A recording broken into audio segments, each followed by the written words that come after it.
Dragon Ball Super Chapter 72. Hey guys, this is another Dragon Ball video. This is my review for it, so let's get to it. So the chapter starts off with them landing on planet Cereal 18 days later after leaving Earth.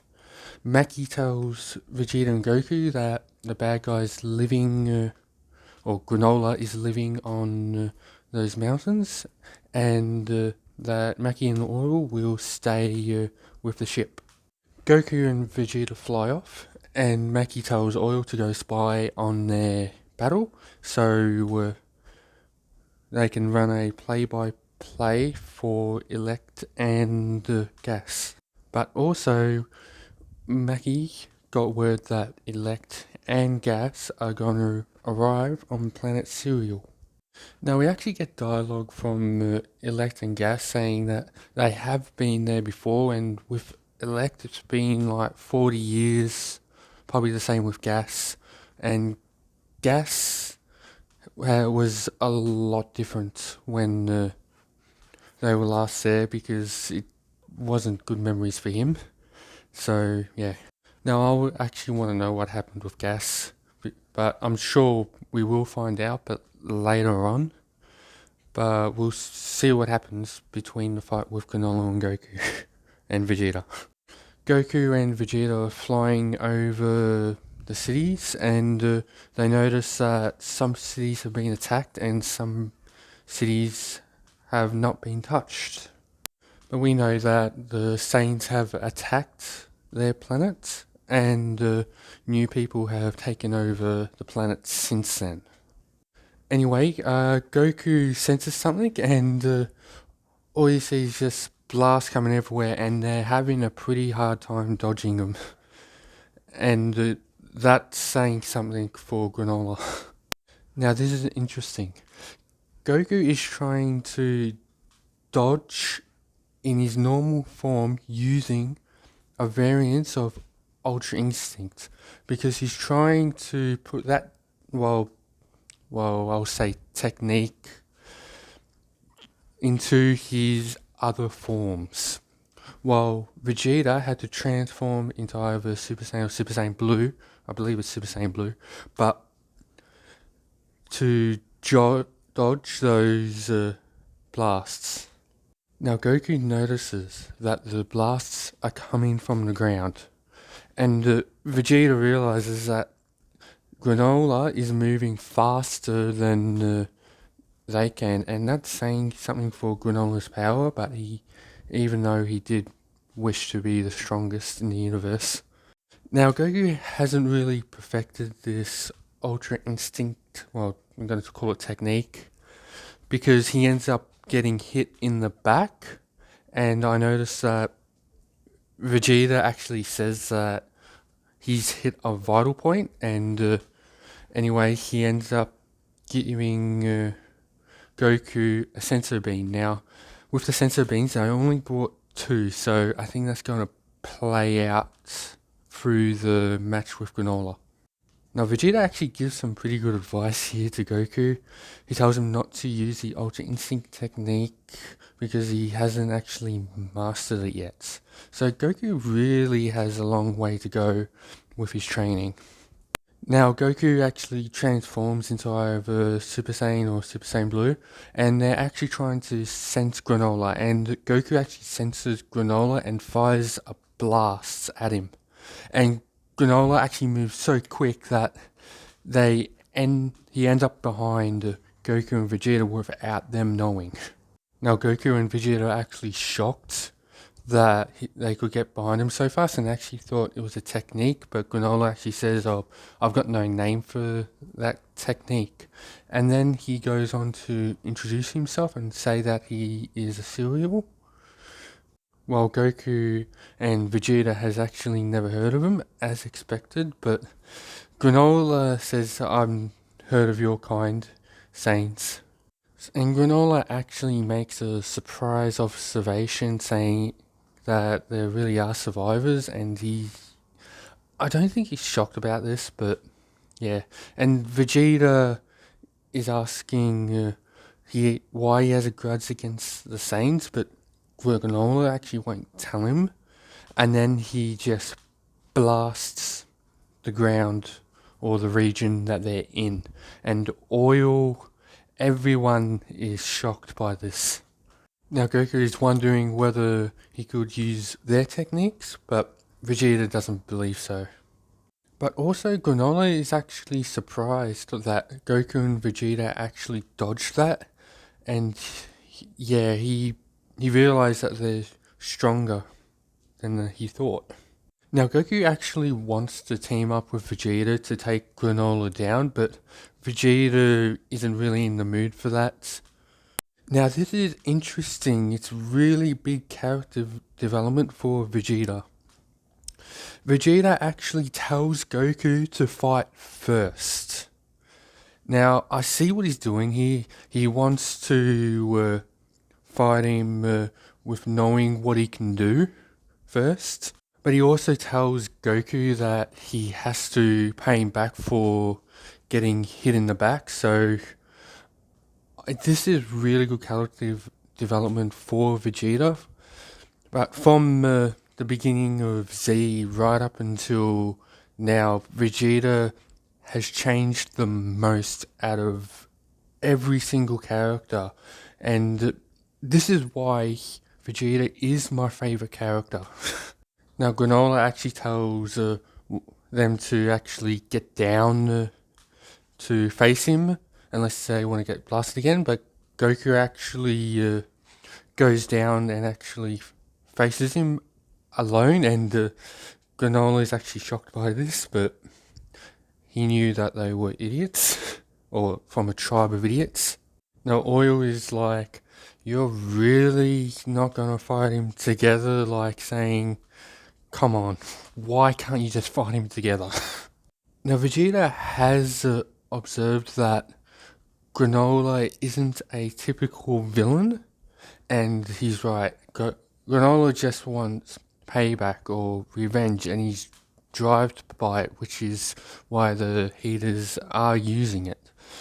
But Vegeta feels like that there's something more to Granola's motive, and we'll actually pick up on this later in the chapter, but for now we go to the fight with Granola and Goku.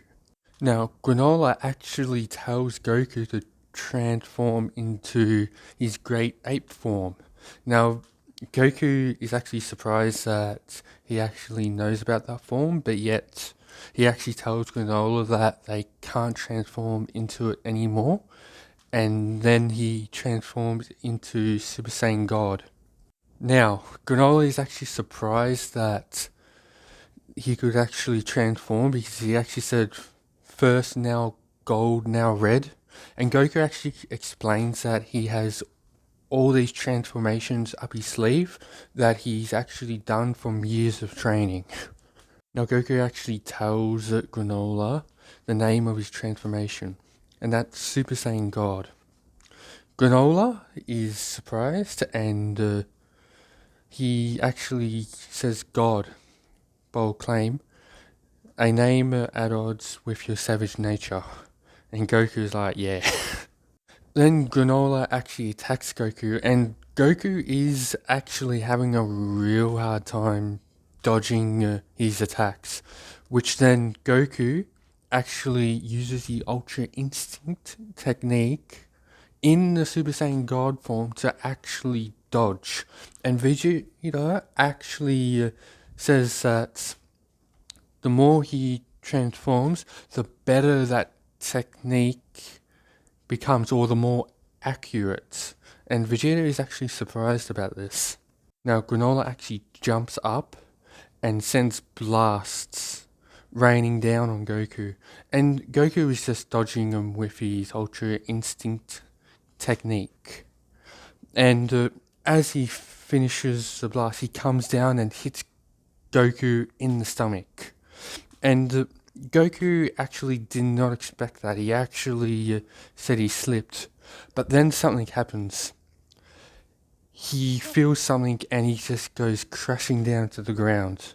Now, I actually don't know what happened, but we'll see as the chapter goes on. Now, Oil and Vegeta are surprised that Goku just fell down, and Vegeta actually says, "Oh, how did he know Goku's weaknesses or vital points, if you want to put it?" But also, Granola actually says to Goku that Goku can actually move without using his brain, and Goku is actually surprised that Granola actually notices that. So yeah. Now this is really interesting here. Granola actually tells Goku how he knew his vital points. Granola says that he actually observes his blood flow and muscle movements, and from there he learns where to strike. Then Goku's like, so you can see the stuff? And then Granola actually goes on to tell him about his right eye, that his right eye is very on point, that his race is known for his right eye. So, for example, if you're sniping someone from a distance, I'll be able to hit you from over 1,000 meters, which is what Granola can do. Basically, he's got the sharpest eyes or eye in the universe. Now, Vegeta is, well, I wouldn't say surprised, but I would say surprised because Vegeta has actually heard of something or a race like that, and he actually looks at the ruins of the buildings, and I think he realizes, or starting to come to a realization, who Granola is. Now, Granola actually knows Goku is holding back, and Goku is actually surprised by this, that he actually knows. He says, yeah, I still got more transformations. Granola actually tells Goku if you don't use your full power, you are gonna die, and Granola actually got no qualms with Goku dying because as long as Vegeta is still alive, Granola can still extract the information of Frieza's location. But also, he tells Goku that he wasted all his lifespan just to get this power. So I think here that Vegeta and Goku are realizing that they've been tricked into fighting Granola, or Granola has been tricked into fighting Vegeta and Goku, so we'll see how this plays out. Then Granola powers up. He powers up so much that even Goku and Oil are shocked at how much he's powered up. He is simply powerful. And Granola mentioned that he was the strongest in the universe, but Goku doesn't want to give him that because he's trained a long time and he wants the mantle of the strongest in the universe. Even Vegeta wants that because Vegeta and Goku are rivals in that regard. Granola again realizes this transformation has blue hair, and Goku tells him it's Super Saiyan Blue, but Granola doesn't care, he just wants to fight, and they end up fighting and they end up shaking the planet where it causes tremors. Even the people that live in there now can feel their fight. Granola and Goku are going blow after blow, trying to find an opening. But meanwhile, while this is all going on, Vegeta is at a mark in the ground where it looks like it's a giant ape print. And Vegeta is investigating this, and he realizes who Granola might be. And that closes out the chapter. Now this is getting interesting because Goku and Vegeta are starting to realize they're getting tricked into fighting Granola, and Granola is more like a pawn to the Heaters plan. But I'm also wondering if the Heaters want Granola eliminated.